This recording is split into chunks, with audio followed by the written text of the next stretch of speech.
हरे कृष्णा।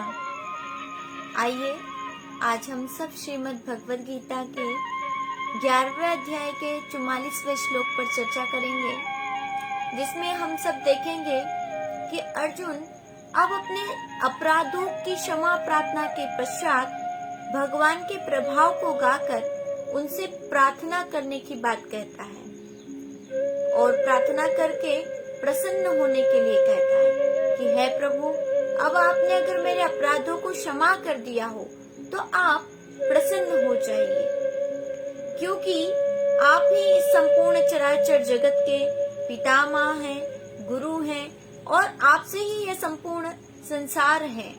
और अगर आप ही रुष्ट हैं, आप ही प्रसन्न नहीं हैं, तो मैं आपके संसार में कैसे रह सकता हूँ। इसलिए अर्जुन भगवान से प्रार्थना कर रहे हैं कि हे प्रभु, आप प्रसन्न हो जाइए।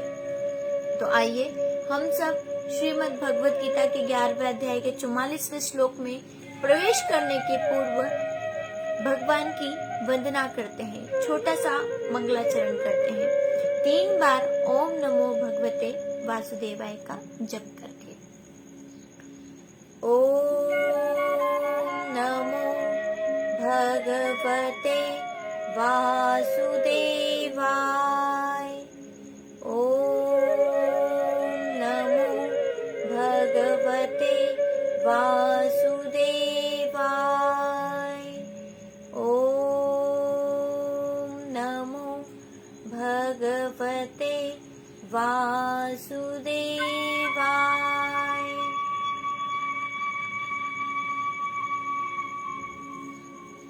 जय जय श्री राधे। बोली ग्रंथराज श्रीमद् भगवद गीता की जय। सद्गुरुदेव भगवान की जय। कृष्ण कन्हैया लाल की जय। तो जैसा कि आज हम चर्चा करेंगे कि अर्जुन भगवान श्री कृष्ण को प्रसन्न होने के लिए कहते हैं, और प्रसन्न होने के लिए वो किस तरह से कह रहे हैं वो आज हम सब श्रवण करेंगे। तो अर्जुन कहते हैं, पितासि लोकस्य चराचरस्य त्वमस्य पूज्यस्य गुरुर्गुरीयान्। पितासि लोकस्य चराचरस्य त्वमस्य पूज्यस्य गुरुर्गरीयान्। पितासि लोकस्य यानी कि आप इस संपूर्ण संसार के पिता हैं, इस संपूर्ण चराचर जगत के पिता हैं। पितासि लोकस्य, ये संपूर्ण चराचर जगत। और चराचर जगत किसे कहते हैं? जो कि चर भी हो और अचर भी हो, यानी कि जो अचल संपत्ति है और जो चल संपत्ति है, दोनों के ही जो पिता हैं वो आप ही हैं। तो इस तरह से अर्जुन भगवान को कहते हैं, त्वमस्य पूज्यस्य गुरुर्गरीयान्। आप इस संसार में जितने भी सृष्टि में चराचर जीव जगत में प्राणी गंधर्व देवता जो कुछ भी दिखाई देते हैं, सबके पिता आप ही हैं। और सबके पिता क्यों कहा? जैसा कि इसी अध्याय के 11वें अध्याय के 39वें श्लोक में हम सब ने श्रवण किया था कि अर्जुन कह रहे थे, वायुर्यमः यमो अग्नि वरुणः शशांक प्रजापतिस्त्वं प्रपितामहस्य। वायु, यम, अग्नि, वरुण, शशांक ये सब देवता हैं, और इनको बनाने वाले जो है वो प्रजापति ब्रह्मा है। लेकिन आप तो प्रजापति ब्रह्मा के भी पिता हैं। प्रपितामहस्य प्रजापतिस्त्वं प्रपितामहस्य, आप उनके भी पिता के भी पिता हैं। ब्रह्मा सबके पिता हैं, क्योंकि ब्रह्मा जी ने सबकी रचना की है, लेकिन ब्रह्मा जी से भी बड़े आप हैं, क्योंकि आप सबके प्रपिता हैं। तो वही बात आज भी अर्जुन कह रहे हैं कि हे प्रभु, पितासि लोकस्य चराचरस्य। आप इस लोक में, लोक का तात्पर्य इस जगत में, इस संसार में, इस संपूर्ण जगत में जितने भी लोग दिखाई दे रहे हैं, उन सब के क्या हैं? आप पिता हैं। और किसके? केवल चर और अचर, चराचरस्य, केवल चर के नहीं। चर का मतलब है चलने फिरने वाले, है ना। और अचर का मतलब है जो कि एक जगह पर स्थिर रहते हैं। तो अर्जुन यहाँ पर कह रहे हैं कि जो चर है, जो कि चलने फिरने वाले सचल है, और अचल जो प्राणी है, उन सबके ही आप तो पितामह हैं, उन सबके ही पितामह है। इस संसार में ऐसा कोई जीव नहीं है जिसके आप पिता नहीं है। संपूर्ण चर और अचर जो भी है सब आप ही से हैं। और ऐसा क्यों है? पिता किसे कहा जाता है? जो बच्चे को प्रादुर्भाव का कारण हो, जो बच्चे के प्रादुर्भाव का कारण हो, और जो बच्चे का पालन पोषण करते हो।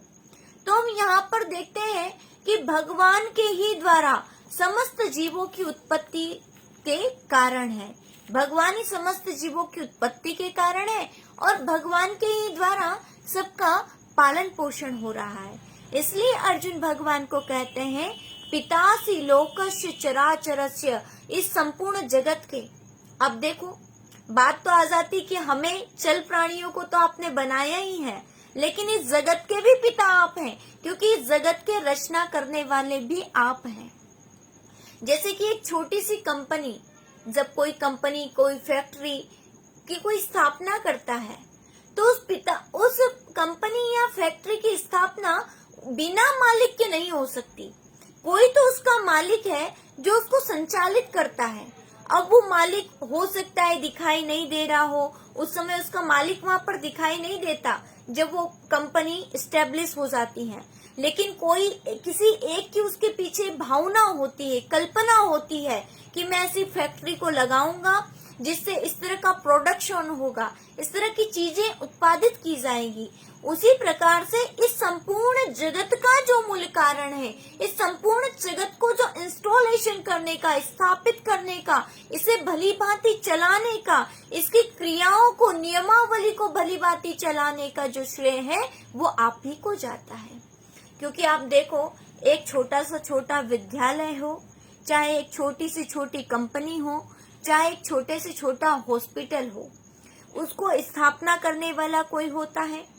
वो एक कमेटी गठित होती है, उस कमेटी के द्वारा फिर नियम निर्धारित किए जाते हैं, किस तरह के नियम होंगे, कितने बजे से कितने बजे तक ओपन रहेगा, किसको क्या क्या छूट दी जाएगी, किस तरह का हमारा समय होगा, किस तरह के इसमें वर्कर्स काम करने वाले होंगे, क्या क्या सुविधाएं दुनिया को दी जाएगी।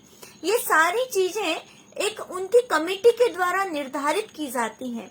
उसी प्रकार से इस संपूर्ण जगत को जब स्थापित किया गया है, तो इसमें प्रकृति की व्यवस्था, देवताओं का कार्य, सभी को जो है भगवान के द्वारा निर्धारित किया गया। तो यहाँ पर क्या कहा गया अर्जुन के द्वारा कि आप संपूर्ण जगत के, चाहे वो चर हो चाहे अचर हो, कोई चल संपत्ति हो, चलने फिरने वाला, चाहे कोई जीव हो, चाहे कोई न चलने वाला, कोई स्थिर रहने वाला पेड़ हो, वृक्ष हो, प्रकृति हो, पहाड़ हो, जल हो, नदी हो, चाहे जो हो, लेकिन सबको चलाने वाले तो आप ही हैं।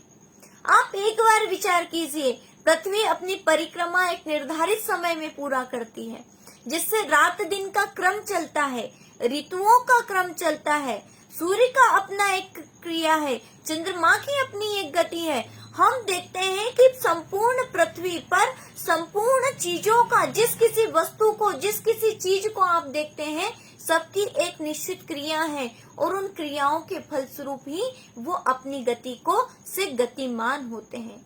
वो अपनी गति में किसी भी प्रकार का परिवर्तन नहीं करते। हो सकता है कि मानव सुबह होने पर उठता नहीं है समय पर, लेकिन सूर्य भगवान कभी भी अपने समय से अस्त व्यस्त नहीं होते, क्योंकि अगर वो अस्त व्यस्त होते हैं तो संपूर्ण पृथ्वी का क्रियाकलाप भी अस्त व्यस्त हो जाता है। इसीलिए यहाँ पर कोई तो है जो इस पृथ्वी की संपूर्ण क्रियाओं को सही दिशा में चला रहे हैं। तो अर्जुन यहाँ पर कहते हैं, भगवान श्री कृष्ण ने तो गीता में कई बार कहा है कि मैं पृथ्वी को, मैं सूर्य को, इन सारी दिशाओं को सही तरीके से चलाता हूँ, सूर्य को तपाता हूँ, कई बार भगवान श्री कृष्ण ने कहा। लेकिन अब अर्जुन कहते हैं पितासी लोकस्य चराचरस्य, आप ही पिता है, क्योंकि ये सारा काम गृहस्थी का, घर का सारा मैनेजमेंट का काम जिस प्रकार से एक पिता देखते हैं, उसी प्रकार से आप जगत के पिता जगदीश्वर हैं, जो संपूर्ण जगत के क्रियाकलापों को भली भांति चलाते हैं। तो पितासी लोकस्य चराचरस्य और त्वमस्य पूज्यस्य गुरु गरियान, और आप ही क्या हैं? आप ही संपूर्ण जगत के त्वमस्य पूज्यस्य, पूजने योग्य, पूजन करने योग्य गुरु है, और आपसे बड़ा महान गुरु इस संसार में कोई और हो नहीं सकता। आप ही सबके सबसे बड़े गुरु हैं। अब देखना, गुरु भी हमारे जीवन में कई प्रकार के होते हैं, दीक्षा गुरु, शिक्षा गुरु और आध्यात्मिक गुरु। तो हम देखते हैं कि एक तो होते हैं हमारे दीक्षा गुरु, जो हमें दीक्षा देते हैं, जो कि हमारे आध्यात्मिक जीवन के मार्ग पर ले जाने वाले या हमें नव जीवन देने वाले होते हैं, है? तो एक तो है आध्यात्मिक गुरु, और एक गुरु होते हैं जो कि हमें शिक्षा देते हैं। जैसा कि हम सब जानते हैं कि सबसे पहला अगर गुरु कहा जाता है तो वो माता को कहा जाता है। हम सब जानते हैं कि माता को हमारे जीवन में सबसे पहला गुरु कहा जाता है। और माता को सबसे पहला गुरु क्यों कहा जाता है? क्योंकि जब आप गर्भ में होते हैं, माता जो विचार सोचती है, माता जो खाती है, माता के मन में जो विचार चलते हैं, माता जो क्रियाएं करती है, उन सब का प्रभाव हम पर पड़ता है। तो पहले शिक्षा प्रत्यक्ष या अप्रत्यक्ष रूप से हम माता से लेते हैं। जो कुछ माता करती है उसी का प्रभाव हम सब पर पड़ता हुआ दिखाई देता है, और उसी से हम प्रभावित होते हैं। इसलिए यहाँ पर कहा गया, तो सबसे पहली माता तो गुरु हो गई, ये जन्म की माता हो गई। लेकिन दूसरी बार की जब बात आती है तो दूसरे जो आध्यात्मिक गुरु होते हैं, जो कि हमारे आध्यात्मिक मार्ग पर प्रदर्शन करते हैं, वो भी हमारे नव जीवन देने वाले होते हैं, वो हमें आध्यात्मिक जीवन प्रदान करने वाले होते हैं। तो वो होते हैं दीक्षा गुरु। इसके बाद जीवन में हमारे कई शिक्षा गुरु भी होते हैं, जिनसे हम छोटी मोटी शिक्षाएं लेते हैं, जैसे कि अर्थ कमाने की शिक्षा, धन कमाने की शिक्षा जिसे कहते हैं, या फिर कोई कला हम सीखते हैं, जैसे संगीत की कला जिनसे हम सीखते हैं, वेद आदि पाठों की कला जिनसे हम सीखते हैं। तो वो जो शिक्षा है वो शिक्षा गुरु कहलाते हैं। तो यहाँ पर जो महत्वपूर्ण है, यहाँ पर कहा कि आप तो गुरुओं के भी गुरु हैं, क्योंकि भगवान की कृपा से कहते हैं कि कोई शिक्षा नहीं भी मिली हो सकता है माता से आपको संस्कार न मिले हो। कई बार माता हमें संस्कार नहीं दे पाती, माता का अभाव किसी बच्चे के जीवन में होता है, उसे शिक्षा नहीं मिली हो, शिक्षा गुरु भी नहीं मिले हो, दीक्षा गुरु भी नहीं मिले हो। तब उस स्थिति में हमें जो है ये करना चाहिए कि हमें गुरु की शरण लेना चाहिए। लेकिन भगवान श्री कृष्ण क्या करते हैं? लेकिन भगवान श्री कृष्ण को यहाँ पर बताया गया, क्या कहा गया? जैसा कि हम सब जानते हैं, जब भी प्रार्थना की जाती है, भागवत की कथा आती है ना, तो गुरुदेव हमारे जीवन में आते हैं तो वो एक मंत्र बोलते हैं। क्या मंत्र बोलते हैं? वसुदेव सुतं देव कंस चारूणमर्दनम् देवकी परमानंदम् कृष्णं वंदे जगद्गुरुम्। वसुदेव सुतं देव कंस चारूणमर्दनम्। वसुदेव जी के जो पुत्र कहलाते हैं, जो कंस का मर्दन करने वाले हैं, और माता देवकी के भी जो पुत्र हैं, और क्या है? परमानंदम, परम आनंद के स्वरूप हैं, परम आनंद को देने वाले हैं। ऐसे परमानंद जगत गुरु भगवान श्री कृष्ण की मैं शरण ग्रहण करता हूँ। तो जो गुरुओं के भी गुरु हैं, जो गुरु को भी ज्ञान प्रदान करने वाले हैं, वो भगवान स्वयं है। क्योंकि इस संसार में अगर हम क्रम देखें, गुरु प्रणाली का अगर क्रम देखें, तो वो अंततः भगवान पर ही जाकर के रुक जाता है। हम सब जानते हैं कि संसार में गुरु परंपरा चलती है। गुरु परंपरा का तात्पर्य है कि एक गुरु शिष्य को स्वीकार करते हैं, फिर वो शिष्य उस शिष्यत्व को धारण करता है, अपने गुरु की कही हुई बातों को फॉलो करता है और फिर उन्हीं के आधार पर अन्य शिष्यों को बनाता है। इस प्रकार से यह गुरु परंपरा चलती रहती है। गुरु शिष्य परंपरा क्रम के अनुसार चलती रहती है। लेकिन अगर इस गुरु परंपरा को हम देखें कि इस गुरु परंपरा का प्रादुर्भाव कहाँ से हुआ, तो इसका हमें पता चलता है श्रीमद् भागवत महापुराण के प्रथम स्कंद के प्रथम अध्याय के प्रथम श्लोक से, जो कि बताता है कि गुरु परंपरा का प्रारंभ ही भगवान से हुआ था। ये जो वैदिक ज्ञान, गुरु परंपरा में हम सब क्या सीखते हैं, ये जो वैदिक ज्ञान है, धर्म शास्त्रों का ज्ञान है, जिसको हम क्रमशः आगे चलाते जाते हैं और अपने जीवन को जैसा भगवान को हम प्रसन्न कर सके, अपने मनुष्य जीवन को वास्तव में पूर्ण कर सके, उस वे में चलाने का प्रयास करते हैं और औरों को भी ऐसी ही शिक्षा देने का प्रयास करते हैं। तो ये वैदिक ज्ञान का प्रारंभ कहाँ से हुआ, तो हम सब जानते हैं कि इस वैदिक ज्ञान का प्रारंभ हम तो भागवत में जहाँ तक देखते हैं कि सनत कुमारों ने सुनाया था। सनत कुमारों को राजश्री परीक्षित को सुनाया। राजश्री परीक्षित के भी आगे हम देखें तो सुखदेव जी महाराज के भी आगे देखें तो वेद व्यास जी के भी आगे देखें तो नारद जी, और नारद जी के भी पीछे जाकर के अगर हम देखते हैं तो कौन मिलते हैं, ब्रह्मा जी। और ब्रह्मा जी के भी अगर पीछे जाकर के देखें तो ब्रह्मा जी के पीछे जो ये ज्ञान दिया गया, वो ज्ञान दिया था भगवान विष्णु ने। भगवान विष्णु ने दिया ब्रह्मा जी को। जब भगवान ने सृष्टि की रचना की, उस सृष्टि की रचना के समय सर्वप्रथम ब्रह्मा जी भगवान के नाभि कमल से प्रकट हुए।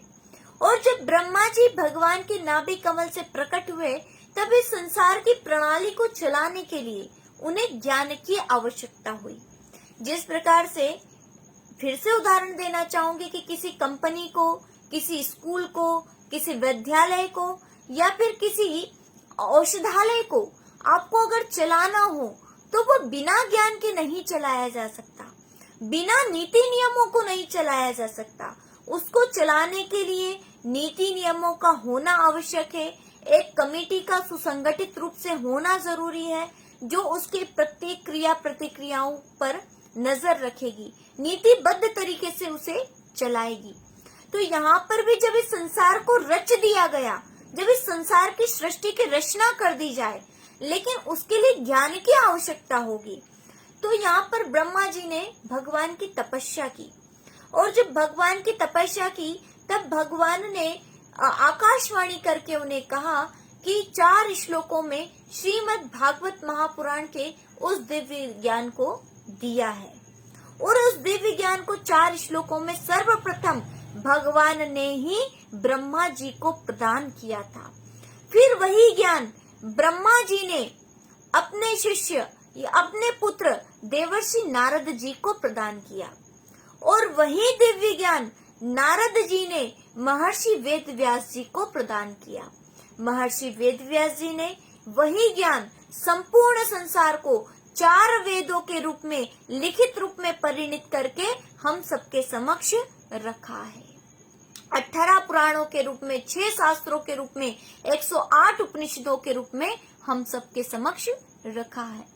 तो सबसे महत्वपूर्ण यह है कि ये गुरु परंपरा कहाँ से चली आई, ये गुरु शिष्य परंपरा कहाँ से चली आई। तो सबसे बड़े गुरु भगवान से ही यह परंपरा चली आई है। इसलिए अर्जुन कह रहे हैं, अर्जुन को ये बात अब समझ में आ गई। क्यों? क्योंकि उन्होंने भूत भविष्य वर्तमान को भगवान के विराट स्वरूप में देख लिया था, और जब देखा तो उन्होंने पता चला कि आप पिता ही नहीं हो, आप केवल इस संसार के पिता ही नहीं हो, आप इस जगत के गुरु भी हैं। इसलिए वो कहते हैं, पितासि लोकस्य चराचरस्य त्वमस्य पूज्यस्य गुरुर्गरीयान्। आप इस संपूर्ण जगत के केवल पिता ही नहीं है, आप इस संपूर्ण जगत के गुरुओं के भी गुरु हैं। आप सबसे बड़े गुरु हैं, आप जगत गुरु हैं। आप इस संसार के जगत पिता ही नहीं है, जगत गुरु भी हैं। इसीलिए हम सब नित्य प्रति जब प्रार्थना करते हैं तो भगवान से क्या कहते हैं? वो जो प्रार्थना करते हैं वो तो हमारे पास शब्द मात्र है, लेकिन वो प्रार्थना अपने आप में बहुत बड़ी है। इस प्रार्थना को भी अगर हम नित्य प्रति करते हैं तो भगवान हमसे प्रसन्न हो जाए। लेकिन वो प्रार्थना अगर हृदय से हो, कौन सी प्रार्थना? त्वमेव माता च पिता त्वमेव, त्वमेव बंधु च सखा त्वमेव, त्वमेव विद्या द्रविणं त्वमेव, त्वमेव सर्व मम देव देव, त्वमेव सर्व मम देव देव। इस प्रार्थना में भगवान के लिए संपूर्ण भाव समर्पित हो जाता है। इस प्रार्थना में एक भक्त की संपूर्ण भावनाएं समर्पित हो जाती है। कहीं न कहीं इस प्रार्थना के बाद ऐसा कोई शब्द नहीं बचता जो कहने योग्य हो। ये भक्त और भगवान का संपूर्ण संबंध जोड़ने के लिए पर्याप्त है। क्यों? देखो, भगवान को हमने माता कह दिया है, प्रभु आप ही मेरी माता हैं। अब आप बताओ, माता से ज्यादा पुत्र को कोई प्रेम कर सकता है? आपकी माता से ज्यादा कोई आपको प्रेम कर सकता है? कोई नहीं कर सकता। इवन आपकी पत्नी भी आपको प्रेम नहीं कर सकती। माँ ने आपको तब प्रेम किया था जब आप पूरी तरह से गंदे हो जाया करते थे। आप सब जानते हैं, हम सोच आदि की क्रियाएं कर देते थे। कहाँ कर देते थे, किस समय कर देते थे, इसकी कोई जानकारी नहीं है। हमारे द्वारा अपशिष्ट पदार्थ कब किस स्थिति में छोड़े जाते थे ये भी पता नहीं है। तो वो माँ ही होती है जो एक पुत्र को हर स्थिति में प्रेम करती है। हर स्थिति में, चाहे पुत्र जैसी स्थिति में हो। तो सबसे पहला संबंध जब हम ये प्रार्थना करते हैं तो भगवान से जोड़ते हैं, माता का और पुत्र का जोड़ते हैं।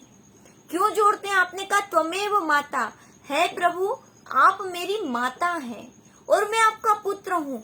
मेरे अंदर कहीं कहीं अपराध है, कहीं कहीं बुराइयां हैं, कई सारी गंदगियां मेरे अंदर भरी पड़ी हैं। कभी क्रोध मेरे अंदर आता है, कभी लोभ मेरे अंदर आता है। मैं शरीर से भी उतना शुद्ध नहीं हूँ कि मैं आपकी सेवा करूँ। लेकिन जिस प्रकार से एक माता अपने पुत्र के हजारों हजारों अपराधों को भी क्षमा करके सदैव उस पर कृपा करती रहती हैं, उसी प्रकार से हे प्रभु आप भी मुझ पर सदैव अपनी कृपा बनाए रखना। ये एक भक्त का भाव होता है। दूसरी बात वो कहता है त्वमेव माता च पिता त्वमेव, और आप ही मेरे पिता हैं। पिता क्यों कहा? क्योंकि पिता बच्चे का पालन पोषण करता है।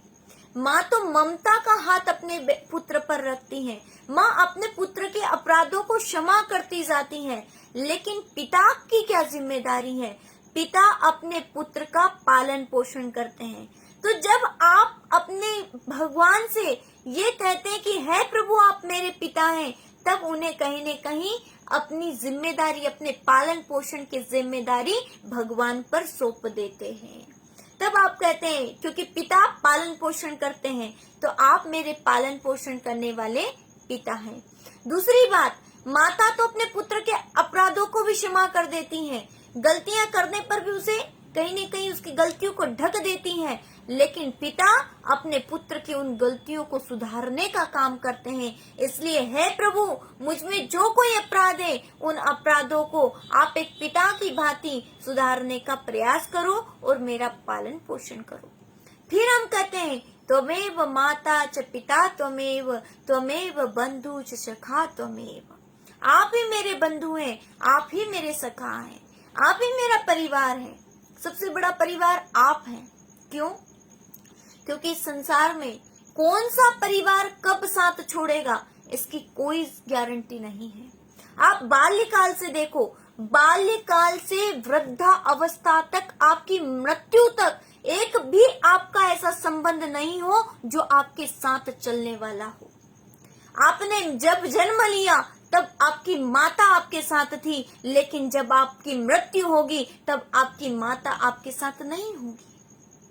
जब आपका जन्म होता है आपके माता पिता आपके साथ होते हैं, लेकिन जैसे ही आप थोड़े बड़े होते हैं आपके मित्र साथ में होते हैं, लेकिन वो मित्र भी आपके साथ कब तक होते हैं? युवा अवस्था तक साथ होते हैं, वृद्धावस्था तक साथ होते हैं, लेकिन मृत्यु तक साथ आपके कोई नहीं हो सकता। तो यहाँ पर हम देखेंगे कि त्वमेव बंधुश्च सखा त्वमेव, लेकिन भगवान का एक ऐसा हाथ होता है, भगवान की कृपा ऐसी होती है, भगवान का संबंध ऐसा होता है जो कि सदा सदा के लिए हमारे साथ होता है, जो जन्म से पहले भी हमारे साथ था। जो माता पिता से संबंध हमारा इस समय है वो तो इसी जन्म में, जब से तुमने उनके इस देह को धारण किया है तब से आपका संबंध है, लेकिन वो पिता से, वो परम पिता जगदीश्वर से आपका संबंध इस जन्म के, इस देह के पहले भी था और इस देह के खत्म होने के बाद भी है। दूसरी बात, माता पिता से संबंध जोड़ा गया है। कभी कोई तार जोड़ा है? जब हम किसी कोई तार को है टूट जाता है, और जब उस तार को जोड़ते हैं तो वो जॉइंट होता है और उसकी कोई परिकल्पना नहीं कर सकते कि वो कब टूट जाएगा, कब टूट जाएगा, उसकी कोई गारंटी नहीं है। क्योंकि जब जहां जोड़ लगा होता है, जहां संबंध जबरदस्ती जोड़ा जाता है, वो संबंध कभी भी टूट सकता है। लेकिन जहां संबंध भगवान से जुड़ा हो, क्योंकि आत्मा और परमात्मा का जो संबंध है, हमारा जो भगवान से संबंध है वो एक जन्म का नहीं, अनंत अनंत जन्मों का है, वो सनातन है, वो शाश्वत संबंध हमारा भगवान से है। तो उसको तोड़ना चाहे तो भी वो संबंध टूट नहीं सकता, क्योंकि वो संबंध बना हुआ नहीं है। संबंध वो टूटता है जो बना हुआ होता है। जैसे कि आप संबंध इस संसार में किसी से बना लें तो वो संबंध टूट जाएगा, हो सकता है समय के साथ में टूट जाए, लेकिन एक माता और एक पुत्र का संबंध चाहे टूट जाए, लेकिन कहीं न कहीं अंत स्थल में वो संबंध रह जाता है, कहीं न कहीं रह जाता है, किसी न किसी कोने में रह जाता है। उसी प्रकार से भगवान का और हमारा संबंध अनंत अनंत जन्मों का है, जो तोड़ने पर भी टूट नहीं सकता।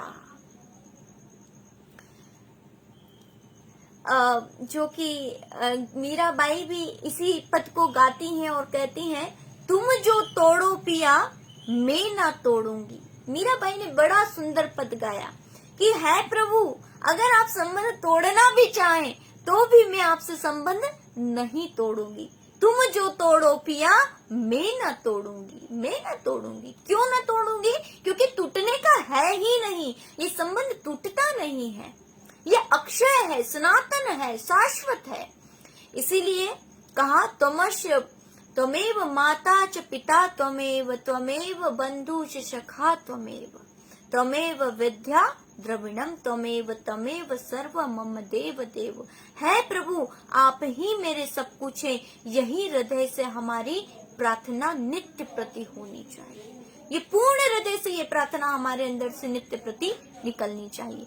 तो अर्जुन भी यही कह रहे हैं कि आप गुरुओं के भी गुरु हैं, क्योंकि सबसे पहले अगर आध्यात्मिक चर्चा की जो ज्ञान की शुरुआत हुई थी वो आप ही से हुई थी, और गुरु के रूप में भी तो आप ही आते हैं। चाहे आध्यात्मिक गुरु के रूप में आज तक जो कोई भी आया वो स्वयं आप ही आए हैं। इसलिए यहाँ पर कहा गया त्वमस्य पूज्यस्य गुरु गुरियान, आपसे बड़ा कोई गुरु हो नहीं सकता। फिर आगे अर्जुन कहते हैं न त्वमस्मप्योऽधिक कुतोऽन्यो लोकत्रयप्य प्रतिमा प्रभाव। और तीनों लोकों में न त्वत्समो, यानी कि आपके समान, अतभ्यधिक मतलब आपसे भी ज्यादा, कुतोन्यो कोई हो नहीं सकता। हो ही कैसे सकता है? कोई आपके समान नहीं हो सकता। अर्जुन कह रहे हैं भगवान से कि है प्रभु, इस संसार में कोई आपके समान पिता नहीं हो सकता, कोई आपके समान गुरु नहीं हो सकता, इस संसार में आपके समान कोई हो ही नहीं सकता, किसी भी संबंध में आपके समान कोई नहीं हो सकता, क्योंकि आप जो संबंध को निभाते हैं ऐसा इस संसार में कोई संबंध को नहीं निभाता। आपके समान कोई संबंध निभाने वाला आज तक नहीं देखा। नरसिंह मेहता से चाहे संबंध निभाने की बात हो, चाहे मीराबाई से संबंध निभाने की बात हो, चाहे गोपियों से संबंध निभाने की बात हो, भगवान से अधिक अच्छा संबंध कोई और निभा नहीं सकता। मित्र से संबंध निभाया, अर्जुन के साथ संबंध निभाया, लेकिन भगवान से अधिक संबंध कोई अच्छा निभा नहीं सकता। इसलिए कहते हैं, अर्जुन कहते हैं कि आपके समान तो इस संसार में कोई हो ही नहीं सकता। और फिर कहते हैं कि आपसे अधिक की तो बात ही नहीं कर सकते, आपसे अधिक की तो बात ही नहीं, क्योंकि आपके समान ही कोई नहीं है, तो आपसे अधिक कौन कैसे हो सकता है। फिर कहते हैं लोकत्रयप्य प्रतिमा प्रभाव, और तीनों लोकों में आपके समान कोई भी दूसरा नहीं है, फिर तो अधिक कैसे ही हो सकता है, इस संसार में आपसे अधिक तो कोई हो ही नहीं सकता। तो आइए इस श्लोक को फिर से एक बार हम सब अपने अपने स्थान से आप सब श्रीमद् भगवद गीता लेकर के बैठे, ऐसी मेरी नित्य प्रति आपसे आशा रहती है, प्रार्थना रहती है, ताकि आप भी इस श्रीमद् भगवद गीता के माध्यम से इस श्लोक को और अर्थ को समझ सके। तो आइए हम सब मिलकर के इस श्लोक को फिर से पुनः दोहराते हैं और भगवान के चरणों में जो अर्जुन ने प्रार्थना की है वही प्रार्थना हम सब भी करते हैं, जिससे भगवान हम पर प्रसन्न हो। पितासि लोकस्य चराचरस्य त्वमस्य पूज्यस्य गुरुर्गरीयान् न त्वसमोऽप्य दिखा कुतोऽन्य लोकत्रयप्य प्रतिमा प्रभाव, लोकत्रयप्य प्रतिमा प्रभाव। आप इस चराचर जगत के पिता और सबसे बड़े गुरु एवं अति पूजनीय हैं। हे अनुपम प्रभाव वाले, तीनों लोकों में आपके समान भी दूसरा कोई नहीं है, फिर अधिक तो कैसे ही हो सकता है। ये संपूर्ण प्रार्थना अर्जुन के द्वारा भगवान श्री कृष्ण के चरणों में समर्पित की गई। हम भी त्वमेव माता त्वमेव पिता जो नित्य प्रति प्रार्थना करते हैं, उसके माध्यम से ये प्रार्थना भगवान के चरणों में समर्पित कर सकते हैं। लेकिन आवश्यकता है तो पूर्ण भाव की। हम नित्य प्रति पूर्ण भाव के साथ में भगवान के चरणों में यही प्रार्थना समर्पित करते रहें, जिससे भगवान हमें स्वीकार करें और हमारे अपराधों को क्षमा करें। कल हम और भी देखेंगे कि अर्जुन किस प्रकार से भगवान को और भी प्रसन्न करने का जो है प्रयास कर रहे हैं। तो कल हम 45वें श्लोक देखेंगे।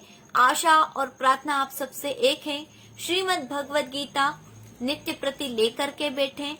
कल हम 11वें अध्याय का 44वां श्लोक चर्चा करेंगे, इसलिए आप सब श्रीमद् भगवद गीता को अपने साथ लेकर के बैठें और श्रवण करने का, समझने का प्रयास करें और इन भावों को समर्पित करते हैं भगवान श्री कृष्ण के चरणों में, और इस दिव्य ज्ञान को हम सब समझ सकें। इसलिए आइए सब मिलकर के हरे कृष्ण महामंत्र का जाप करते हैं। हरे कृष्ण कृष्ण कृष्ण हरे हरे, हरे राम राम राम हरे हरे, हरे कृष्ण कृष्ण कृष्ण हरे हरे, हरे राम राम राम हरे हरे, हरे कृष्ण कृष्ण कृष्ण हरे हरे, हरे राम राम राम हरे हरे। हरे कृष्णा। बोली ग्रंथराज श्रीमद् भगवद गीता की जय। कृष्ण कन्हैया लाल की जय। वृंदावन बिहारी लाल की जय। आप समस्त भक्त वृंद की जय। सद्गुरुदेव भगवान की जय। जय जय श्री राधे, जय जय श्री राधे श्याम निताई गौर प्रेमानंदे, हरि बोल हरि। आप सभी भक्तों का बहुत बहुत धन्यवाद। हरे कृष्ण।